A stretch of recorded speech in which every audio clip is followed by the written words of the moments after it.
Hello and welcome all of you, and you're watching K Commerce Academy with me Kunal Singhal. In the series of Principles of Management, today we will be studying the principle of initiative. According to this principle, workers should be encouraged and given an opportunity to take some initiative in making and executing the plans. Organisation में employees सिर्फ जिस post पे appoint किया है हमने सिर्फ वैसा ही treat ना करके हर एम्प्लॉय का इन्वॉल्वमेंट डिसीजन मेकिंग में होना चाहिए। यही स्टेट होता है प्रिंसिपल ऑफ इनिशिएटिव में। Through the principle of initiative Fayol says that हर एम्प्लॉय की भी ये रिस्पॉन्सिबिलिटी है कि अपनी ऑर्गेनाइजेशन के लिए अगर उसके माइंड में कोई फ्रूटफुल आइडिया है, अगर कोई सजेशन है, तो वो अपने सुपीरियर से शेयर करे। और हर सुपीरियर की ये रिस्पॉन्सिबिलिटी है दैट अपने एम्प्लॉयज़ से सजेशंस और आइडियाज़ अगर मिलते हैं तो उनका वेलकम करें। एक डायग्राम आप देखें, इतने सारे एम्प्लॉयज़ हैं, उसमें एक एम्प्लॉय ऐसा है जो आगे होके अपनी ओर से इनिशिएटिव ले रहा है regarding the goal of the organisation. ये डायग्राम आपको एक्सप्लेन कर सकेगा symbolically that what does principle of initiative states. Fayol suggested that employees at all levels should be encouraged to take initiative, to participate, to show involvement, है ना। Initiative की जगह आप word participation, involvement कुछ भी use कर सकते हैं। So Fayol suggested that employees at all levels should be encouraged to take initiative in work related matters. जो भी ऑर्गेनाइजेशन के गोल से रिलेटेड है, जो भी वर्क से रिलेटेड है, उसमें पार्टिसिपेशन एंड इन्वॉल्वमेंट हर एम्प्लॉय का होना चाहिए।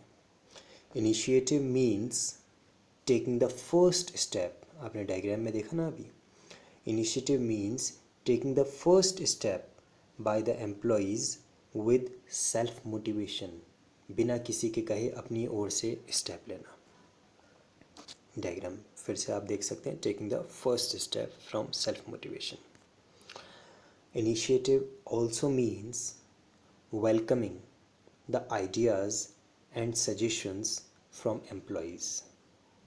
तो प्रिंसिपल ऑफ इनिशिएटिव जो है ना, ये दोनों पे अप्लाई होता है। एम्प्लॉयज़ के ऊपर तो किस तरह से अप्लाई होता है, that is it is the self responsibility of the employees to give suggestions.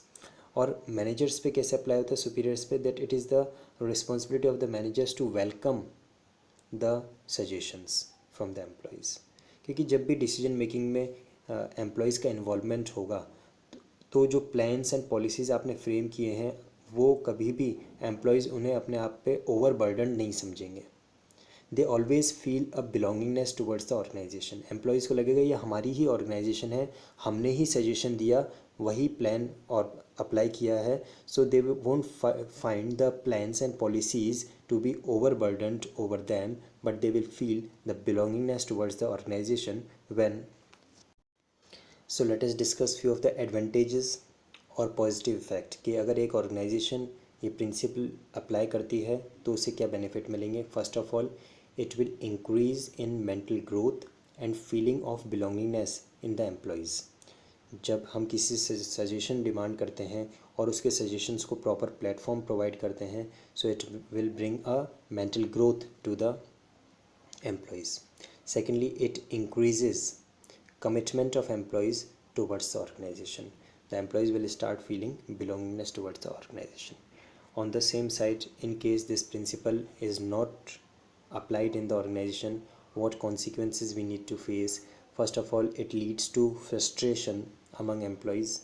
जब भी कोई अच्छा सजेशन भी अगर कोई एम्प्लॉय देता है और आप उसको ओवर रूल कर देते हैं, आप उसको इग्नोर कर देते हैं, so it will bring sort of frustration among the employees, and there will be a lack of initiative may create an atmosphere of non cooperation.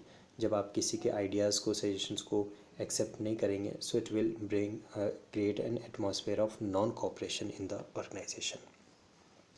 I hope आपको ये प्रिंसिपल बहुत अच्छी तरह से समझ में आया होगा। अभी भी अगर कोई डाउट बचा है, वीडियो को रिवाइंड करके आप दोबारा से एक बार देख सकते हैं। फिर भी अगर कोई डाउट बचता है तो कमेंट में मेंशन करें।